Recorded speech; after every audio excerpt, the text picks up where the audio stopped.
markets, and a lot to be excited about, but also a lot to be concerned about. So let's just get rolling now, and we'll lead off with you, Trish. Maybe start by just talking about sort of what happened this year, give the market, the audience a little sense of the marketplace, but from a macro point of view, what happened this year and what are the major trends that you saw? Sure. I'm Trish Marinilli. I'm based in Boston with Bank of America, and I manage our equity and credit platform for the North. So I manage one of 3 teams nationally. So I'd say in 2021, a few key trends come to mind. Timing, costs, and complexity. So we've seen many deals get impacted by timing from multiple fronts. A lot of that has been driven by costs of construction, materials. That's resulted in delays. And I'm based in Indianapolis, and I oversee the entire acquisitions platform, so everything from originations through the closing process.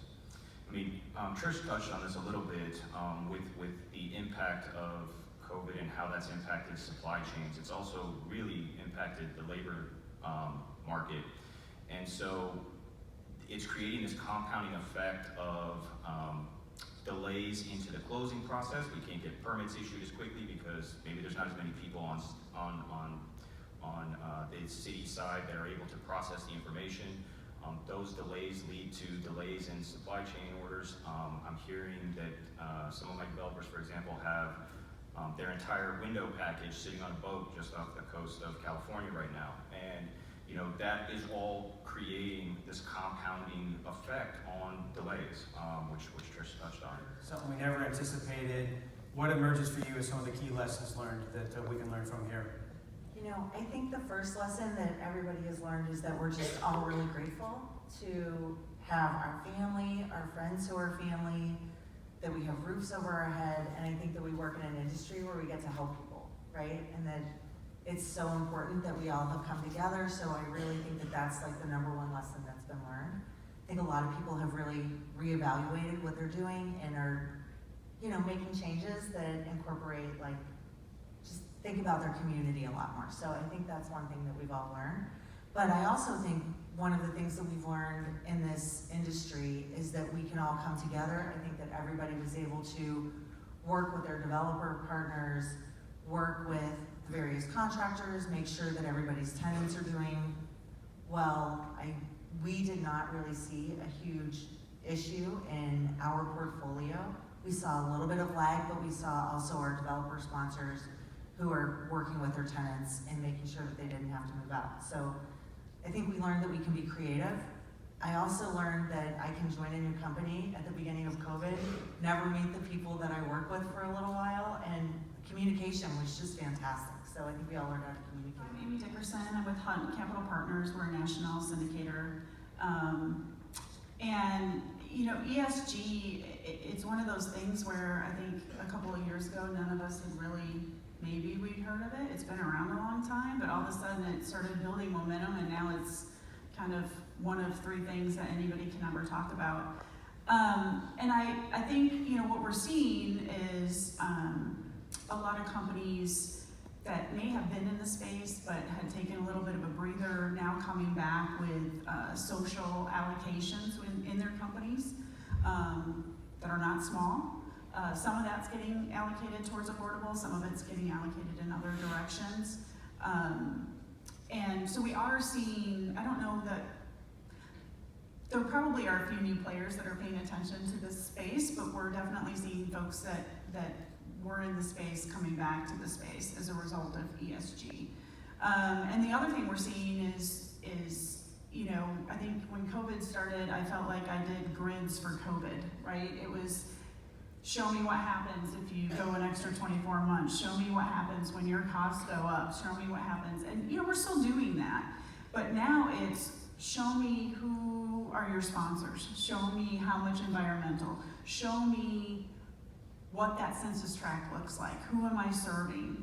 And I think, it's interesting because our whole product has ES and G. Seeing, I think at one point, as we look back, CRA markets that were extremely sought after saw a pricing premium that was substantial, 10 cents or more. Is that phenomenon still there? How much is CRA driving the bus? And I think also, as to what Stacie mentioned, is this ESG showing up in the CRA regulator mind yet? But talk about CRA for a little bit. Sure. Hi everyone, I'm Marge, Novak. I am part of the Berkadia Affordable Housing team. I am on the capital market side, so I work on the investor relations and capital raising for our housing tax credit funds.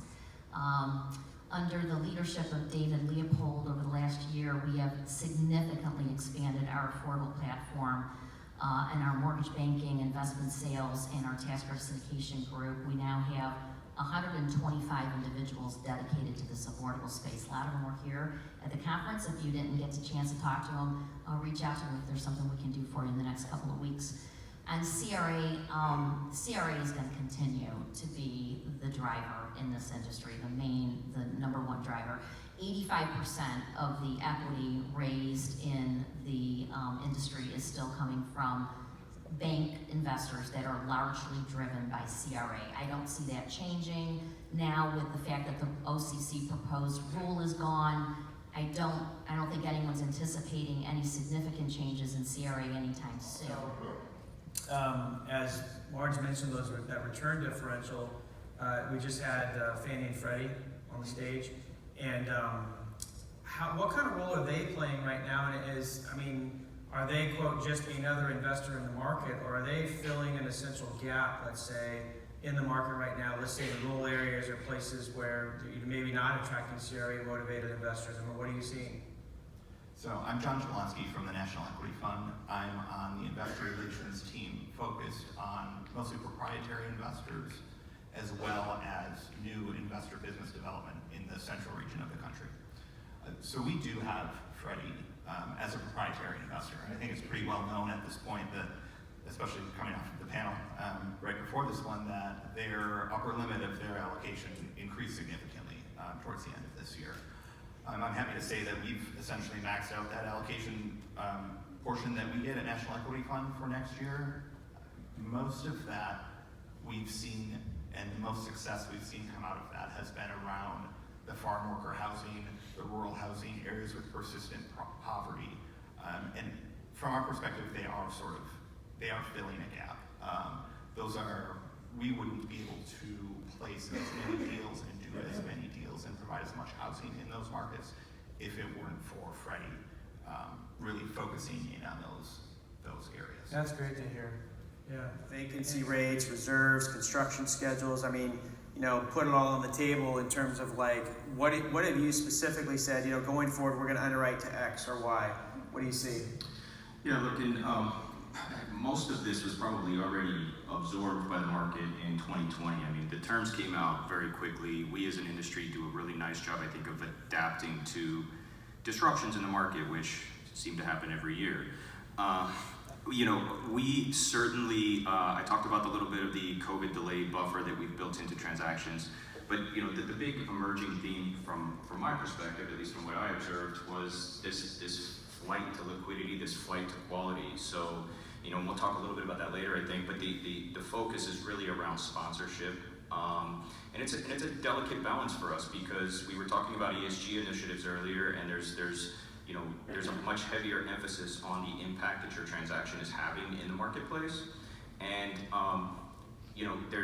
there's also a move towards MWBE and WBE Enterprise, that those groups statistically have not been well represented in terms of developer general partners.